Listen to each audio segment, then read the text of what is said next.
What is the treatment for opioid use disorder?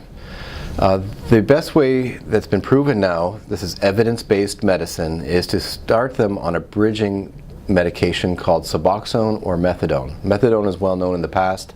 This is a liquid form of an opioid that is very long-acting but doesn't quite create it helps to remove the craving that occurs, and because it's long-acting, the person is able to focus ideally on their life and not be chasing the drugs and going through withdrawal. So it enables the user to get off of their drug of choice and onto a more stable opioid. The other one, as I mentioned, is Suboxone. This is otherwise known as buprenorphine combined with naltrexone, which is the antidote that we commonly hear of. But in this situation, it's just a very small amount of naltrexone but a larger amount of buprenorphine. Buprenorphine is called an opioid antagonist, and so this satisfies the opioid receptors in the person's brain. What this translates to is that it avoids putting them into withdrawal. They can go from their drug of choice, let's say Percocet, Vicodin, or even fentanyl. They would cease taking the medication, cease taking their drug of choice, and be switched over onto Suboxone. There's a little bit of a period here where they need to go into withdrawal first before the Suboxone will start working properly, but that's getting into the smaller details. The more important thing is that they're switching over from a drug of choice that is dangerous, including heroin, for example, with injectables, can be very dangerous for them. And they're starting on Suboxone, which gives them, satisfies the opioid receptors in the body so they don't go through withdrawal, and they're able to get their mind back. They're no longer a prisoner. They're no longer a slave to the high of the drug and going through withdrawals. They're now able to start coping in life and get into recovery. That being said, it's best to initiate a wean or taper of whether it's methadone or Suboxone. Some people do stay on it for the rest of their life, but I think it's best to try to wean slowly. The rule of thumb is 10% per week. And the final 10% can be very difficult, whether it's methadone or Suboxone. And those are the cases where some people do stay on low-dose lifetime therapy. But this is the best way to treat the short term, okay? This is just a short-term solution to get onto opioid replacement therapy, Suboxone and methadone. The longer-term treatment, though, is to engage in lifestyle changes. And this is best learned in a rehab, in my opinion.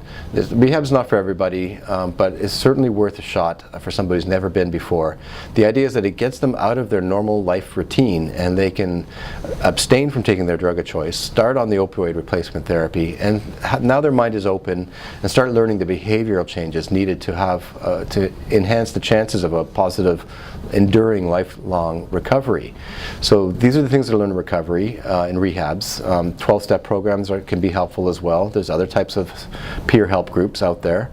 And the idea, though, in the rehab is to live their life, go through stresses like everybody does throughout life, but at least they're buffered from major stresses.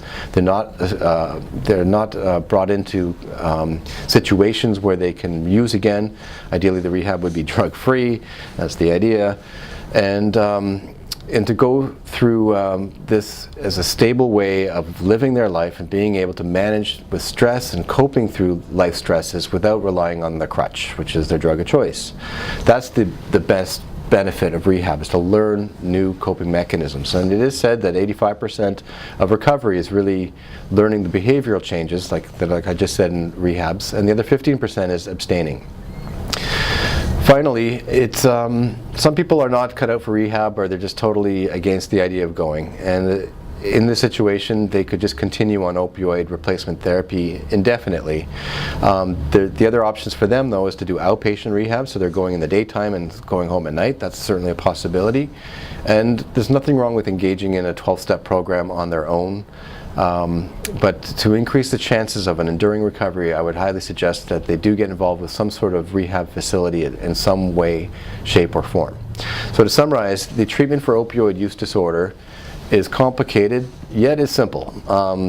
In the short term, it's to get onto the opioid replacement therapy, whether it's methadone or Suboxone, to stabilize them so they're not going through withdrawal. And then the next step is to engage in a program of life-changing stress management, ways of changing their lifestyle that's taught in rehabs. They're the best at doing this, to start with that other 85% of life other 85% of their recovery, so that this can introduce new skills, new tools to be able to cope with life stresses and to have an enduring recovery.